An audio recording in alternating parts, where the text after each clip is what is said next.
नमस्कार दोस्तों, और कैसे हैं आप। एक बार फिर आपका स्वागत है सैम की रहस्यमयी दुनिया में। चलिए आज की कहानी स्टार्ट करते हैं। एक महात्मा जी रात्रि में राम नाम का जाप करते हुए मस्ती में जा रहे थे और जाते जाते वो घने जंगल में पहुंच जाते हैं। महात्मा जी स्वयं तो राम नाम का जाप करते थे, साथ में दूसरों को भी वही पाठ पढ़ाते थे कि राम नाम का जाप करना चाहिए, और लोग उनकी बात का अनुसरण भी करते थे। जब वह रात्रि में जा रहे थे तो रास्ता भटक जाते हैं और जंगल में उनको दिशा नहीं मिलती है। चलते चलते वो देखते हैं कि दूर वाद्य यंत्रों की आवाज आ रही है, जहां पर संगीत हो रहा है। वह आगे बढ़ने लगते हैं उसी दिशा में। वहां जाकर देखते हैं तो लोग नृत्य कर रहे हैं, शराब में डूबे हुए हैं। उन्हें देख के ऐसा प्रतीत हो रहा था कि ये कोई मानव नहीं है, बल्कि प्रेत आत्माएं हैं। जब वह वहां उसके समीप पहुंचते हैं तो उनमें से एक महात्मा जी का हाथ पकड़ता है और कहता है कि आपको राजा जी ने बुलाया है। महात्मा जी उसके पास निडर पहुंच जाते हैं। जब वह महात्मा जी को अपने पास पहुंचा देखता है तो वो कहता है, क्या महात्मा तुम्हें मुझसे डर नहीं लगता? तुम्हें आने में यहां संकोच नहीं लगा? राजा ऐसा प्रतीत हो रहा था कि वो बहुत शक्तिशाली है। उसके 4-5 आसपास और प्रेत आत्माएं खड़ी हुई थी। महात्मा जी ने मुस्कुराकर कहा, मृत्यु का डर किसको होता है? हम लोग तो मृत्यु को अपना सौभाग्य समझते हैं। मृत्यु हमारे लिए कुछ भी नहीं है। मृत्यु का मुंह त्याग कर तो हम महात्मा बने हैं।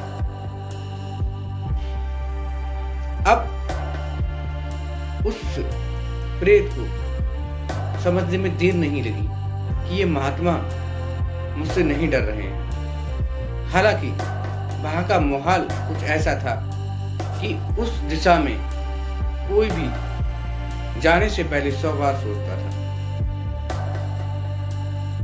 अब महात्मा जी ने उससे बात की, कहा ये नृत्य संगीत किस लिए हो रहा है?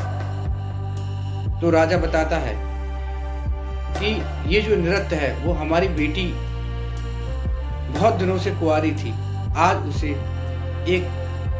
कल उसे एक वर मिलने जा रहा है। महात्मा जी बड़े उत्साह से उससे पूछते हैं, वर?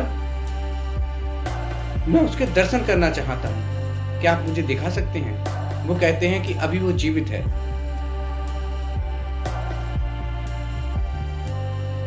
कहते हैं वो कहाँ पे है? तो बताते हैं कि उस गांव में एक दुराचारी आदमी रहता है। उसका एक बेटा है, वो भी बहुत पापी है। उसने बहुत सारे अत्याचार किए हैं और अब वो मरने वाला है।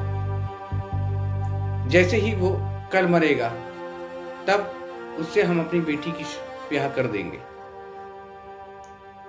राजन ने ये बात सुनी, तब वह उस गांव की दिशा की ओर चल दिए।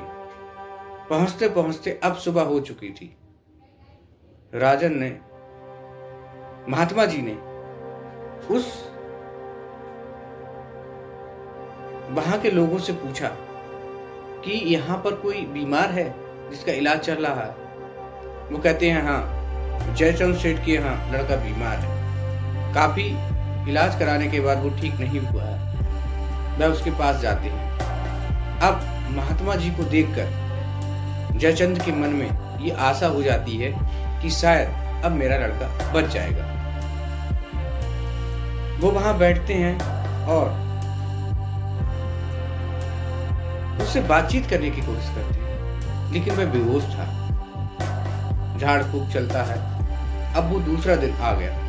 महात्मा जी वहीं रुके थे। वह देखकर होश में आता है और महात्मा जी को देखता है और बोलता है, महात्मा जी, मैंने इस जन्म में बहुत बुरे कर्म किए हैं। हाँ, अब मुझे विश्वास है कि शायद मैं सुकून से मर सकूंगा क्योंकि आपके दर्शन हो गए। उसकी सांसें फूलने लगी। अब और डॉक्टर कीमो को बुलाया गया। धीरे धीरे जब मैं मरने की कगार पे था तो महात्मा जी ने उसे बताया कि तुम राम नाम जप करो। जैसे ही उसने राम नाम जप किया, उसके प्रेम पखारू उड़ गए।